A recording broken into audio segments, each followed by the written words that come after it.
اور پھر میں نے یہ بھی دیکھا ہے کہ بڑے بڑے خیر والے لوگ تھے لیکن صحبت بری مل گئی، لوگ نہیں ٹھیک مل سکے، مشیر نہیں ٹھیک مل سکے، معاونین نہیں ٹھیک مل سکے، رستے میں رہ گئے۔ صحیح بخاری میں ایک بادشاہ کا واقعہ ہے، بادشاہ کا۔ میں نے جب اسے پڑھا تو میں حیران ہی رہ گیا کہ یہ جو مشیر وزیر ہوتے ہیں یہاں تک لے جاتے ہیں بندے کو۔ وہ ہمارے ایک وزیر صاحب نے تھوڑے دن پہلے کہا ہے، بیچارے نا خبروں میں رہنے کے لیے اس طرح کی شرارتیں کرتے ہیں۔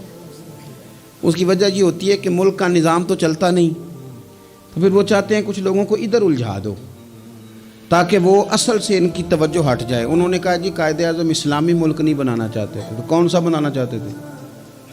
پاکستان کا مطلب کیا؟ لا الہ الا اللہ محمد رسول اللہ صلی اللہ علیہ وسلم۔ میں آپ کے جواب میں صرف اتنی بات کہوں گا کہ جو پاکستان بنانے والے تھے نا، وہ آپ کی طرح کے لوگ نہیں بنانا چاہتے تھے، آپ کی طرح کے لوگوں کے حوالے نہیں کرنا چاہتے۔ ہمارے لیڈروں کا یہ حال ہے کہ اس طرح کے لوگوں کو مشیر بنا لیتے ہیں، وزیر بنا لیتے ہیں۔ یہ کتنی رکاوٹ پیدا کرتے ہیں، کتنی تباہی کرتے ہیں۔ دیکھیے بخاری میں موجود ہے، ہرقل بادشاہ نے حضرت ابو سفیان رضی اللہ تعالیٰ عنہ، جو اس وقت ابھی کلمہ نہیں پڑھتے تھے، ان کو بلا کے نبی پاک علیہ السلام کے بارے میں ساری باتیں پوچھی۔ ایک ایک بات اس نے حضور کے بارے میں پوچھی، اور آخر میں یہ بھی پوچھا کہ کیا انہوں نے معاذ اللہ کبھی جھوٹ بولا ہے؟ تو ابو سفیان کہنے لگے نہیں، قربان جاؤں، میری مخالفت اپنی جگہ پہ، لیکن وہ میرے سامنے پیدا ہوئے ہیں، 40 سال کی عمر میں اعلان نبوت کیا ہے، ان کی گود میں بیٹیاں کھیلتے میں نے دیکھی ہیں، ان کے مقدس بال میرے سامنے سفید ہوئے ہیں۔ محبوب نے جب بھی بولا حق اور سچی بولا ہے۔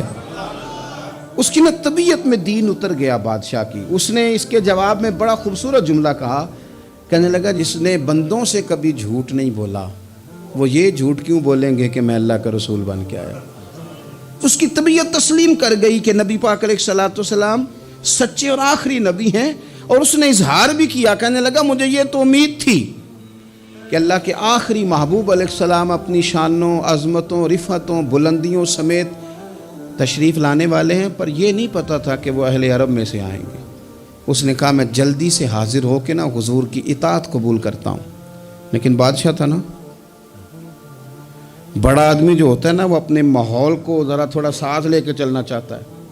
تو بادشاہ نے بھی نا اپنے جتنے اس کے وزیر مشیر تھے ان کو بلایا اور اپنے محل میں دعوت دی۔ ذرا انداز دیکھیے گا، اور خود بالا خانے کے اوپر چڑھ گیا، دروازے بند کر لیے، اور اوپر چڑھ کے نا انہیں بالا خانے سے جھانک کے کہنے لگا تمہیں بھی پتہ چل گیا، مجھے بھی پتہ چل گیا، اللہ کے آخری رسول تشریف لے آئے صلی اللہ تعالی علیہ وسلم۔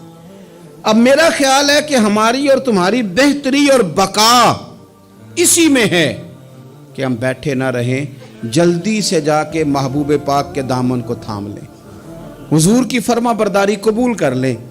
اب جب بادشاہ نے یہ بات کی تو وہ جو وزیر تھے، مشیر تھے، ان کی حالت اتنی خطرناک ہو گئی کہ وہ تو دروازوں کی طرف دوڑے کہ کھولیں گے اور نوچ لیں گے بادشاہ کو، یہ کیا کہہ رہا ہے معاذ اللہ۔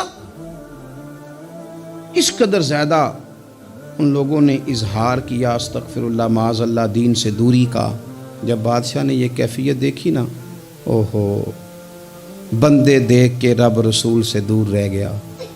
کہنے لگا نہیں نہیں بھائی، نہیں، میں تو صرف تمہیں آزما ہی رہا تھا کہ تم اپنے دین کے ساتھ کتنے پختہ ہو۔